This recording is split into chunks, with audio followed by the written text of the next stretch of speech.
Another race and another fight between Lewis Hamilton and Max Verstappen. Although the Portuguese Grand Prix might not have been as exciting as Bahrain or Imola, it doesn't make it any less important in the context of the 2021 title fight. To me, Portimao proved without a shadow of a doubt that the only drivers who are genuinely going to be in this title fight are Lewis and Max. Valtteri just doesn't have enough race pace and doesn't have that killer instinct to take enough points away from Lewis and Max in key moments, and Checo is still playing the catch-up game in terms of having the odd glimpses of quality, but not being able to string together a full quality weekend from start to finish just yet. Despite this, I don't want to underestimate the importance in the title fight of the quote-unquote number 2 drivers, and so in this video, I want to ask the question of who will have the bigger impact on the title between Sergio Perez and Valtteri Bottas.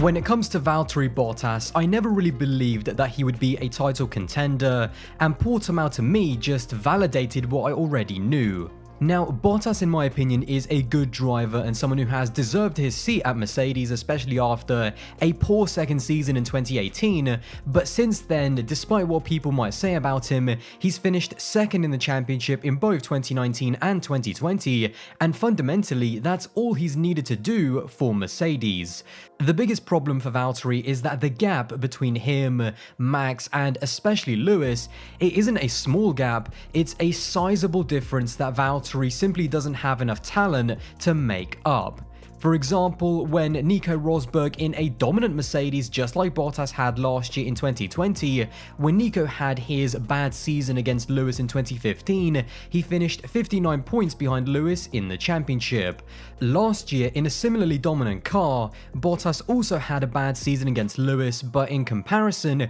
he lost the title by 124 points, and that is with Lewis Hamilton missing one race in Sakir. On top of that, in Nico's bad season in 2015, he still took 6 race wins, but most importantly, he won the last 3 races in a row and carried that momentum into 2016 by winning the first 4 races of that season, which laid the foundations for him to win the title later that year.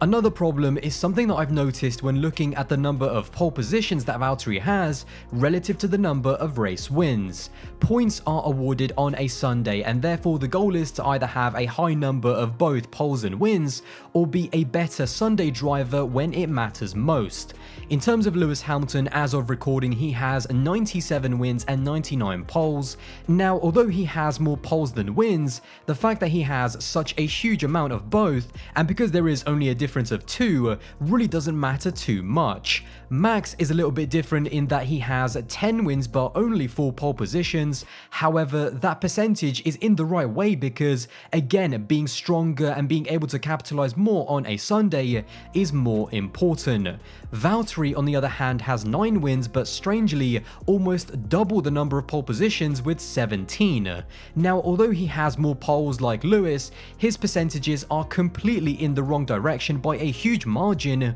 which shows that on a Saturday he's more than capable of pulling out a good lap, but he's not even close to being able to convert that pole position into a race win. And that's the biggest problem. Valtteri is a decent qualifier and he does have good raw pace, there is no doubt about that, but on race day he's not even close to being on the same level as either Lewis or Max. He's had more than his fair share of bad starts like he did in Bahrain. He often goes missing in races and is unable to make progress like he was in Imola, and his racecraft just isn't even close to that of Max or Lewis in terms of hunting people down and saving enough tyres to go for a decisive move which could win him the race and take points away from his championship rivals.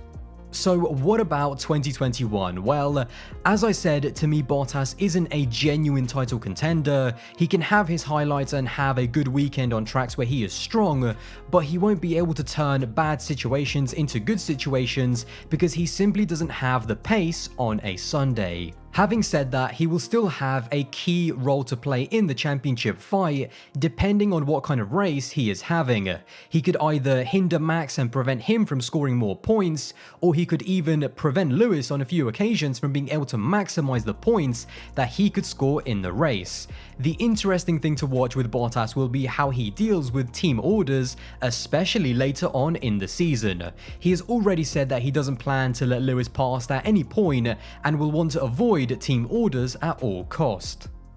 Now, despite what people may think, Mercedes generally do avoid team orders and actually let their drivers race. But if we get into a Russia 2018 situation in which Valtteri is way behind in the championship and the points gap between Lewis and Max is very tight, Toto Wolff and the team will do the right thing if there is an opportunity for Lewis to gain more points and get one over Red Bull. The question will then be, what will Valtteri do differently, if anything, compared to Russia 2018? And what impact will his ongoing negotiations with Mercedes in terms of his future have on his decision making? For now, Valtteri is quick enough to give Red Bull something to think about in terms of strategy, being able to do the undercut and the overcut when it's only 2 Mercs versus 1 Red Bull. But as Sergio Perez gets better throughout the season, Mercedes won't be able to use Bottas to run an alternative strategy as often as they've been able to in the past.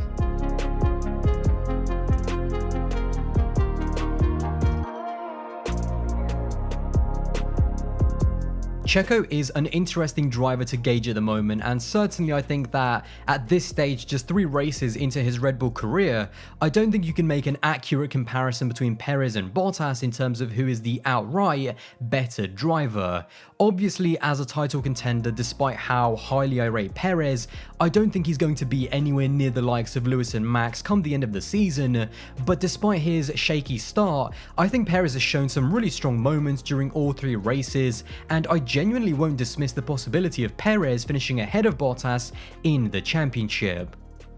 In terms of the points, ironically, after 3 races, he has the exact same number of points that Albon had after his 3 races in 2020. However, although I don't think that we've seen the best yet of Sergio Perez on a Sunday, what has been a surprise to me is his qualifying. Although in Bahrain he got knocked out in Q2 due to a mixture of a risky strategy decision by Red Bull and a lap being deleted due to track limits, he then went on to qualify on the front row and beat Max Verstappen in Imola, which hadn't happened since Ricciardo outqualified Max in Abu Dhabi in 2018. And then even at Portimao, he did the minimum that he needed to by qualifying in 4th and set a time that was only a 10th and a half away from Max.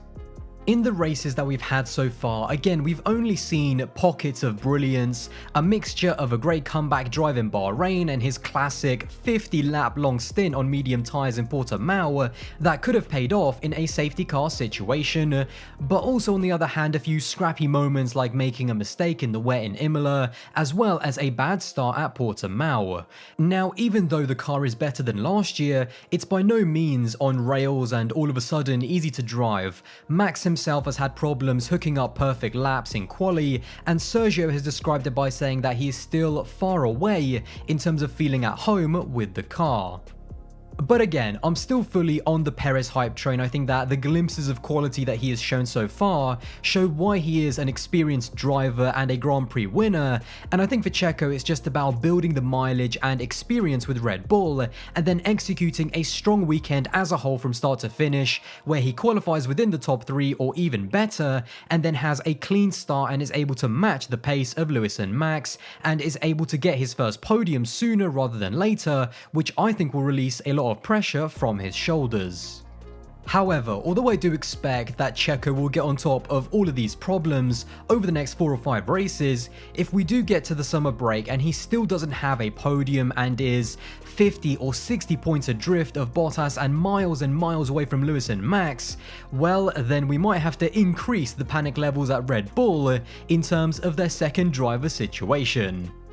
If Checo does get it all together in the next few races as the unofficial number 2 driver at Red Bull, Checo has to be a podium threat and he has to be close to Max so that Red Bull can finally begin to give the Mercedes drivers and their strategists some frustrations. Too many times for the past 2 years, Max has been caught in a pincer situation where he either gets overcut by one of the Mercs or undercut by another. So, despite the pressure of being at Red Bull, despite a few rough edges that do need to be sanded out, very soon to me Checo will be on the rear wing of Bottas, and if he smashes quali like he did in Imola, don't be surprised to see Checo take a race win. When he's comfortable and in the zone, he isn't a driver that usually cracks under pressure when there is a big result on the line. Although of course, racing for Red Bull can certainly make a driver do crazy things. I think Red Bull's biggest hopes with Checo is that he can begin to trouble Bottas and that they can then be in the position to corner Hamilton with multiple race strategies, which in the end gives Max either a better chance to attack Lewis or comfortably hold on to the lead of the race. And in terms of team orders, I also expect Red Bull to be much more aggressive compared to Mercedes in terms of using Checo throughout the season. In the end, the 2 title protagonists will be the main guys over the course of a 23 race season, but with the title fight being so close, it might just come down to who has the stronger teammate and whether or not that teammate will either help or hinder their title chances. As far as who I think will have the bigger impact on the title, to me Bottas in 2021 is out to prove a point to himself, whilst Red Bull kind of have nothing to lose with Checo considering where they've been over the past few years. However, that is just my thoughts, but of course, let me know who you think will finish ahead in the title at the end of the season, and more importantly, who will be the bigger factor in helping their team win the title in 2021.